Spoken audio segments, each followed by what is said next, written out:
We're going to take a look right now at the markets ahead of CPI inflation data due later this morning in the kickoff of earnings season tomorrow. Joining us right now, Gabriela Santos, Chief Market Strategist for Americas for JPMorgan Asset Management. JPMorgan will be announcing their earnings tomorrow. Actually, before we even get to the CPI piece, did you have a thought on this Fed minutes from the meeting in terms of just how split they were over this 25, 50 basis, because it's going to factor in our CPI conversation? Yeah, I think really the market had come around post-strong jobs report to this idea that it's 25 from here. And if there was any doubt about that, I think the minutes clarify that. The 50 really was meant to be just a signal at the beginning. That's what got most members on board, with the exception of one dissent. But really the support here is to proceed gradually, 25 basis points at a time. And do you think we're even going to do that now? I mean, we were talking about Mark Rowan yesterday from Apollo, who said there should be we don't even need rate cuts. Things are going so great. You save your cuts for when there's actually a problem, and there is no problem.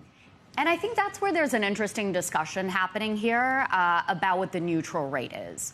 So we've clearly normalized to a better nominal economic backdrop, and we've seen that the economy has been less interest rate sensitive. So those are all signs that the neutral rate is much higher than it was in that weird post-financial crisis time period. Now, how high it is, I think different firms, different economists disagree. And for us, it's between 3.5%. So for now, there's still room for this, what the Fed is calling policy recalibration, meaning to bring it from restrictive towards something closer to neutral. So you think for the rest of the year we see what, and then factor the CPI piece of this into it? Yeah, so we think gradual from here, and I think for the stock market, that's perfectly fine, right? It's for good reason. The economy has been fine. It's really just about the Fed shifting from being very reactive to inflation to being more proactive with an eye on the labor market. So 25 in November, 25 in December, and then maybe an additional close to 100 basis points next year, which would get us closer to this neutral of around 3.5%. Could you see a moment where we only do 25 basis points this calendar year at all? So I think it's going to be interesting because for many reasons. First, the data is going to get really cloudy, really soggy from here, the actual economic data.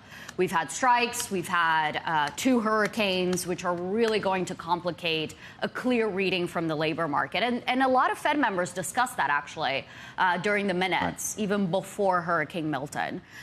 So that data is going to get a little bit soggy. So they've really emphasized how they're going to try to look at commentary from companies from here on out. They've been doing a lot more of that. But you can see how you get to November and maybe they don't have a clear read. Plus, of course, it's going to be 2 days after the election that they're doing their decision, and remains to be seen. So how do you think that even impacts things to the extent it does? But we ultimately still think they're going to keep doing their thing, which is recalibrating interest rates. Ultimately, we do think they go another 25 basis points in November. I think the election, the actual policy impact, is really feeding through much more to long-term yields, right? We thought the 10-year had really overshot on the downside there, and makes more sense to have it around 4%. It's all about these fiscal discussions that are really top of mind. It's going to be the whole discussion for 2025. In the equities markets, what would you do as a result of all this? So I think, for this month, there's a lot of headlines around politics and geopolitics. But if we actually just look at the trend, it's a perfectly fine economy with rates normalizing and with earnings, most importantly, normalizing finally in other sectors outside of just big tech. So ultimately, that's still an environment where we want to be a bit overweight equities versus fixed income. We've been talking a lot more how it's about what's happening beneath the surface. If you look at the average investor, when we look at our client portfolios, they have a huge 14 percentage point overweight to growth, precisely tech, precisely mega cap tech. So our discussion has been to normalize portfolio allocation. And we like other themes. Broader AI implementation, which we see recently, includes utilities as well. It's not digital. It's also physical infrastructure. It includes overseas, like Taiwan, for example. And we see Korea as being an interesting undervalued opportunity there. And then other themes. We've got electrification with industrials, healthcare innovation with healthcare. I just want to go back. So you think Taiwan, but you think you're investing in Taiwan and as a country, just broadly? No, so I think that we've seen Taiwan up 30% this year. I think that's a sign. You're talking about Taiwan Semiconductor, or you're talking about Taiwan, the country? Well, Taiwanese equities, 70% are one company, but it's very tied to the broadening of the AI theme. Right. Now, if we look at where else globally we could also implement the AI adoption theme, Korea stands out. Korean companies have a lot of memory chip production, which is also used and necessary for AI digital infrastructure, plus a broader turnaround in electronic.